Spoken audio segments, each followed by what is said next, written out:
శివప్రసాద్, అయితే జనరల్గా ఒక రాష్ట్ర రాజధాని నిర్ణయించుకునే ఫుల్ రైట్స్ కూడా ఆ రాష్ట్రానికే ఉంటాయి. ఫస్ట్ టైం అమరావతి బిల్కి చట్టబద్ధత కల్పిస్తున్నారు. అయితే వైసీపీ అధినేత జగన్మోహన్ రెడ్డి మొన్న ఏర్పాటు చేసినటువంటి అసెంబ్లీ సమావేశాలకు కూడా అటెండ్ అవ్వలేదు. వైసీపీ నుంచి కూడా ఉన్నటువంటి 11 మంది ఎమ్మెల్యేలు కూడా ఎవరూ అటెండ్ అవ్వలేదు.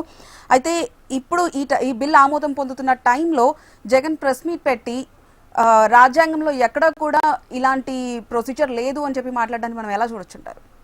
అసలు ప్రాసెస్ లేదు అని చెప్పడానికి జగన్కు ఉన్నటువంటి ఎంత దాని మీద అధికారం ఉంది, రాజ్యాంగం మీద ఆయనకి ఎంత కమాండ్ ఉంది అనే దాని మీద ఆధారపడి ఉంటుంది. అందరినీ కూడా 28వ తారీఖు జరిగినటువంటి సమావేశానికి అందరినీ ఆహ్వానించారు. కానీ దానికి వైసీపీ దాన్ని బాయ్కాట్ చేసింది. వాళ్ళు ఎవరు దానికి రాలేదు. అలా రాకపోవడం అనేది వాళ్ళ యొక్క సమస్య తప్ప అది రాష్ట్ర ప్రభుత్వానికి సంబంధించినటువంటి సమస్య కాదు. ఉన్నటువంటి సభ్యులు ఎవరెవరైతే హాజరయ్యారో వాళ్ళందరి యొక్క ఆమోదం తీసుకునే బిల్లు ఇక్కడి నుంచి పార్లమెంట్కి పంపించడం జరిగింది.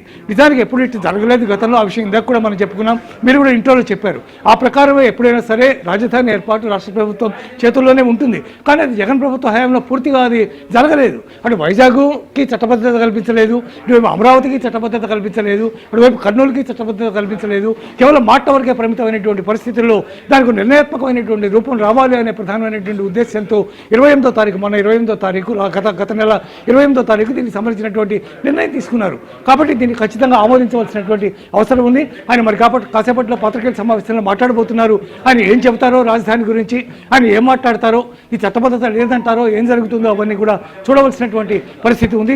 ఏదేమైనా ఒకసారి బిల్లు అసెంబ్లీలో ఇక్కడి నుంచి పాస్ అయిపోయి తీర్మానం ఇక్కడి నుంచి పార్లమెంట్కి వెళ్ళిపోయిన తర్వాత, పార్లమెంట్ రాజ్యసభలో పాస్ అయిపోయిన తర్వాత ఖచ్చితంగా దీనికి గెజిట్ వచ్చేటటువంటి అవకాశమే స్పష్టంగా ఉంది. పైగా ఎట్లాంటి లీగల్ సమస్యలు కూడా రాకుండా కూడా దీనికి చట్టబద్ధత కల్పిస్తున్నారు ఈ బిల్లుకి. కాబట్టి రాష్ట్రపతి ఆమోద ముద్ర అయిపోయిన తర్వాత గెజిట్ రిలీజ్ అవుతుంది. ఆ తర్వాత అమరావతిని రాజధానిగా మార్చాలంటే మళ్ళీ శాసనసభలో తీర్మానం జరగాలి. ఆ తీర్మానాన్ని మళ్ళీ పంపించాలి పార్లమెంట్కి. పార్లమెంట్ దాన్ని మళ్ళీ ఆమోదించాలి. ఆమోదించిన తర్వాత మళ్ళీ రాజ్యసభకు పంపించాలి. ఈ సిస్టమ్ అంతా కూడా మళ్ళీ జరగాల్సి ఉంది.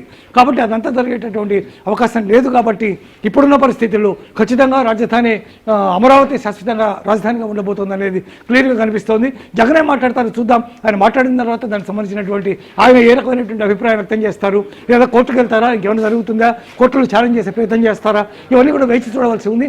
ఏదేమైనా ఈ చట్టబద్ధతను ఎవరు కూడా కాదనలేనటువంటి సత్యంగా దీన్ని ధృవీకరించి మాత్రమే ఈ బిల్లుని ప్రవేశపెడుతున్నారని చెప్పవచ్చు. హరిప్రియ.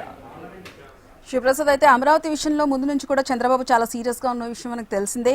ఈ రోజు మొత్తానికి అమరావతి బిల్లు పార్లమెంట్లో చర్చకు వస్తున్న నేపథ్యంలో చంద్రబాబు ఫుల్గా సక్సెస్ అయ్యారని అనుకోవచ్చా? డెఫినెట్గా. ఎందుకంటే ఇది ఆంధ్రుల యొక్క కళ కదా. ఇప్పుడు మొట్టమొదటి ఒకటి ఏదైనా ఇబ్బందికర పరిస్థితులు ఏమైనా ఉంటే ఆ రోజే అమరావతిని వద్దు అని చెప్పవలసింది. ప్రతిపక్షం అయినా లేకపోతే అప్పుడున్నటువంటి అధికార పక్ష సభ్యులైనా కూడా ఎవరికైనా ఇబ్బందులు ఉంటే ఆ రోజే అమరావతిని రాజధానిగా వద్దు అనేది వాళ్ళు డిఫెండ్ చేయాల్సినటువంటి పరిస్థితి ఉంది. ఆ రోజు అమరావతికి సపోర్ట్ చేసినటువంటి వాళ్ళే ఈ రోజు దానికి వ్యతిరేకంగా మాట్లాడడం కరెక్ట్ అయినటువంటి పద్ధతి కాదు. కాబట్టి ఖచ్చితంగా చంద్రబాబు కృషి, చంద్రబాబు ప్రయత్నం, అట్ ద సేమ్ టైం కేంద్రం యొక్క సహకారం ఇవన్నీ ఉన్నాయి. ఆర్థికంగా చాలా భారీ ఎక్స్పెండిచర్ మనం రాజధాని నిర్మాణానికి పెట్టవలసి ఉంటుంది. భూములు తీసుకున్నటువంటి రైతులందరికీ కూడా న్యాయం చేయవలసినటువంటి అవసరం ఉంటుంది. ఇవన్నీ కూడా చంద్రబాబు కృషి, చంద్రబాబు ప్రయత్నం మాత్రమే దీంట్లో ఉందని మనం చెప్పచ్చు. హరిప్రియ. రైట్.